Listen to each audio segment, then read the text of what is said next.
It makes me so incredibly sad. Our children no longer have any chance to ever pay back these debts that this government has taken on to somehow cobble something together behind the political firewall. The cat is out of the bag. This country is basically bankrupt. You might as well file for bankruptcy because we are no longer able to pay off our debts at any point since this government has no desire to change anything. If you want to support this channel, I would really appreciate a like and a subscription. Today we're going to take a look at the situation in Germany. And by now it's really quite alarming. The initial reactions are already devastating. Economic expert Veronica Grimm says it's alarming.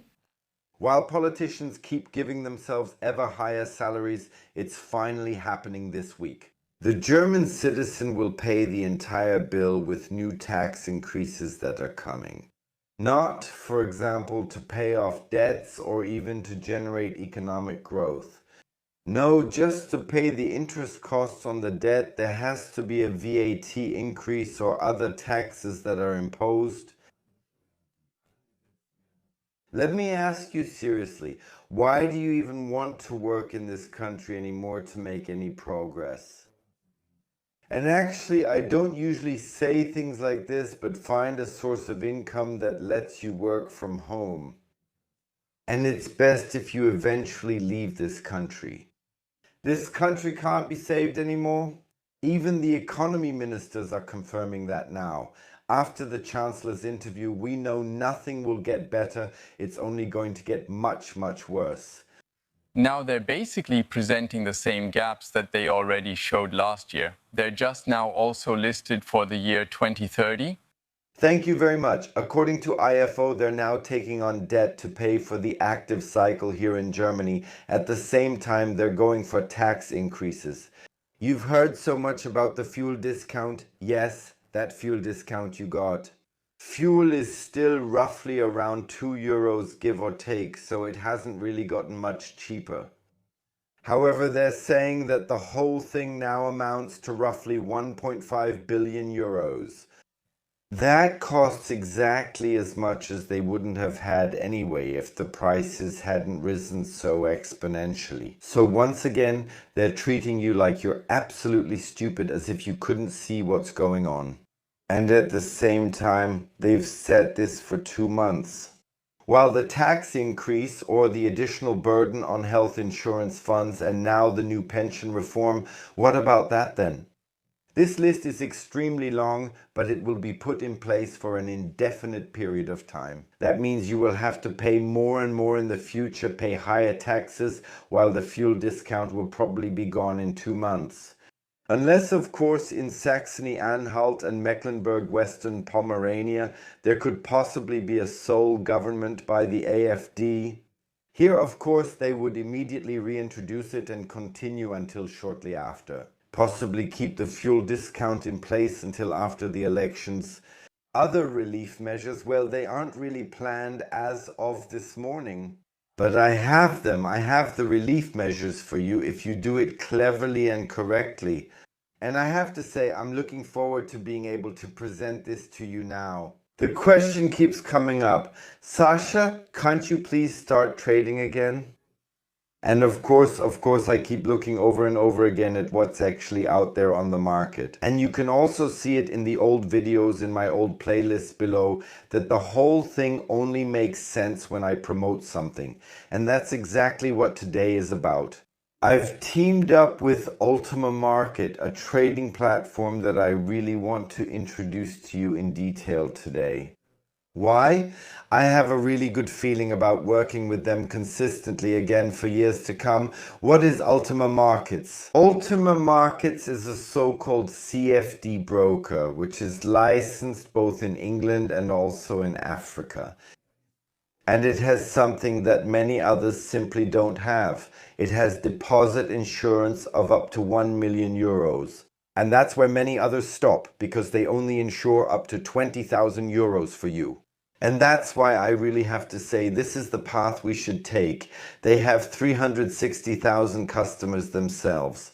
And I mean, if you're going to bring me out of retirement, then you really have to offer me something. And I think everyone who has been following my channel for more than 2 or 3 years knows that. Above all, they have negative balance protection. You can't lose more than you invested.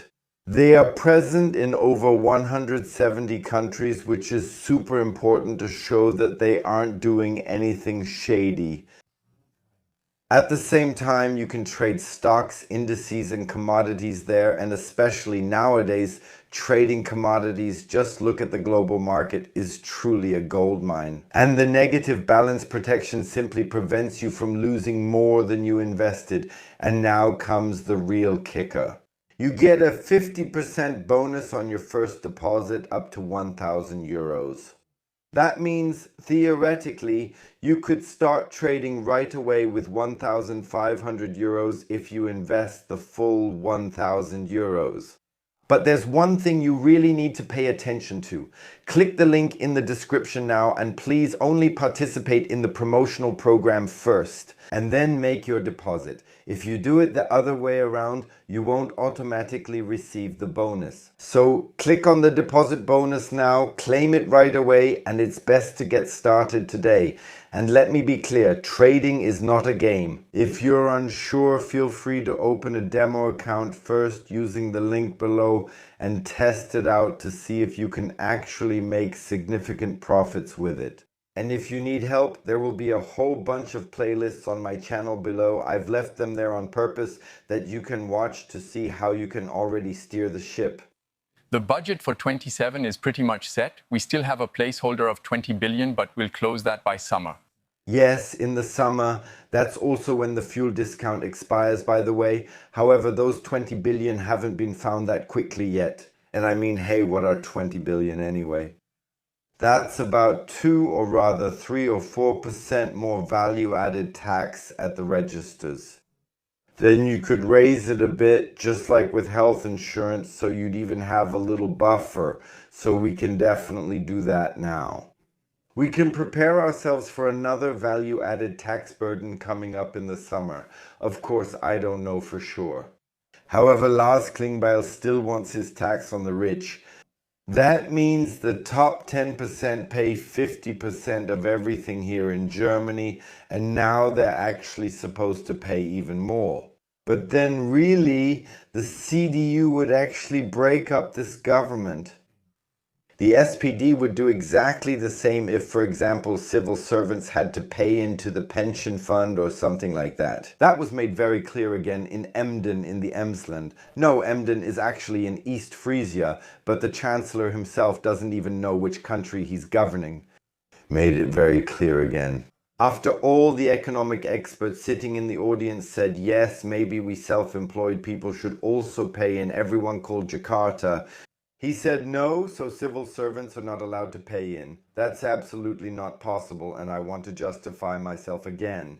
So maybe at some point self-employed people will have to pay into the pension fund, while politicians and civil servants don't have to do it at all, because it's supposed to be fair for all generations, and the Chancellor emphasized that once again.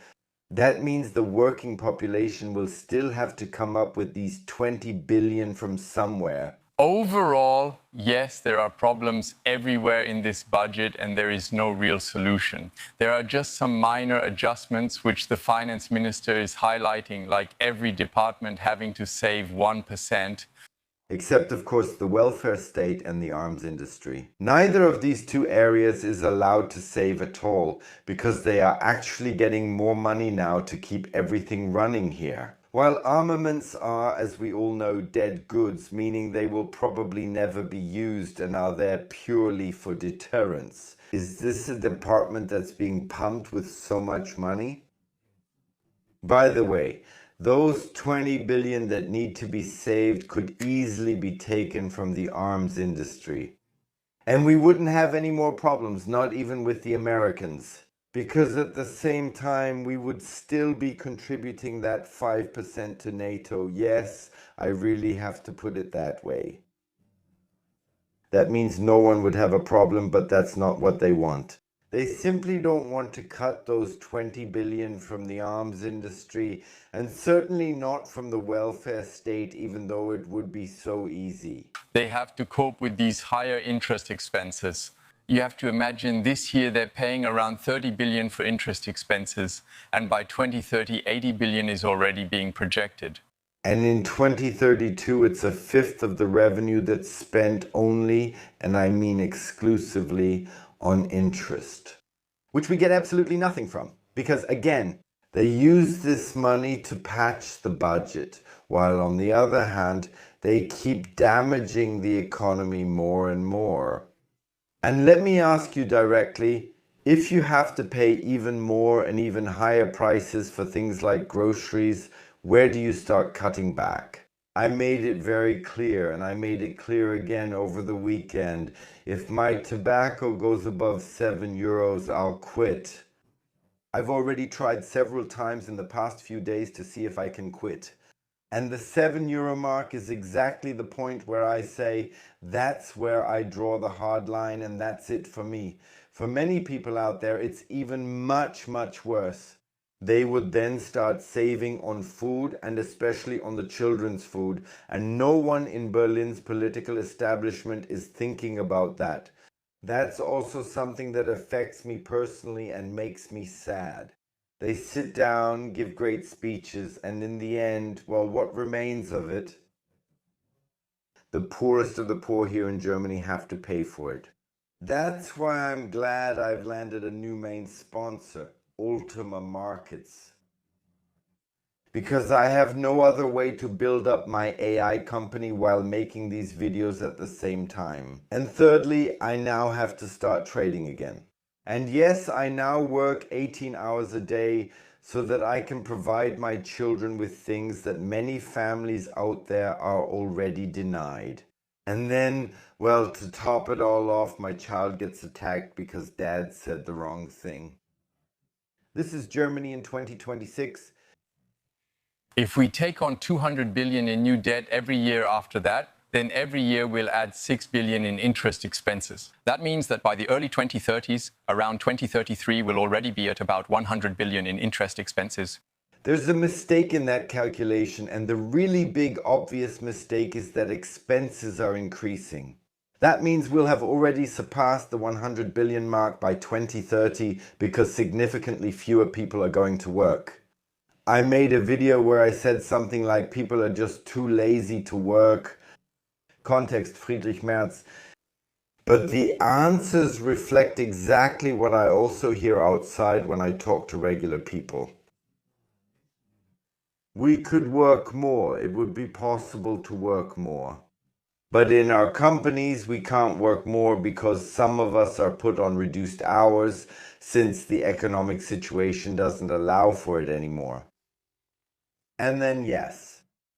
Will we be at 100, 120, 140 billion in interest payments by 2030? I mean, that's still 4 years away. Just look at what they've done in the first year. If you ask me, I think by 2030 we'll already be at least, if this government manages to hold on. Which I don't believe then. By 2030 we'll be at least at 120 to 122 billion that would have to be paid somehow, or more debt would have to be taken on. Low, I brought it up, it keeps getting pushed back again and again, and big steps need to be taken. But I think especially as long as there is no agreement on real cuts, spending reductions, also when it comes to subsidies, this won't work. Let's take a great subsidy, solar panels in Germany. Buy now, and we saw this again on the 1st. We noticed in May this electricity is clogging up the grid. We are not able to store the electricity, and for example, we don't have to give it away to German citizens with a flexible rate plan. Instead, the citizen gets money, for example, for charging his car, so that we don't have to sell the electricity even more expensively abroad. Because you simply can't just divert electricity like that. And we really need to cut back on those kinds of subsidies, especially those who still plan to put more photovoltaic panels on their roofs and continue to damage the power grids afterwards. Well, wind energy, I just saw it again today. It's windy here, but the turbines aren't turning. Maybe it's because it's Monday. Tomorrow, a lot of industry will be ramping back up after the weekend.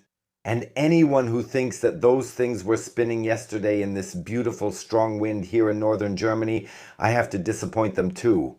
They were simply turned into the wind and stood still because no one can use this electricity at the moment. But those are subsidies that we're giving out, while if we built nuclear power plants, we could ramp them up and down. And whenever we don't have enough, just switch them on. No, the SPD is blocking it again here. They have no interest in moving this country forward in any way. And as Rudy Carroll once said in his song, when will it be a real summer again? The SPD is to blame for everything. Those aren't my words, it's a quote from Rudy Carroll. I just thought it was quite fitting because if they weren't blocking things, we'd probably have a much easier life here in Germany. We should just not forget one thing. The SPD is the party that has basically been in power while the CDU just had a short break. And yes, now dictates to the CDU what they should and shouldn't do. And the national debt here in Germany has then reached unimaginable heights. And as I said, I can only advise you to get some kind of income and try to get out of here, following the motto, every man for himself.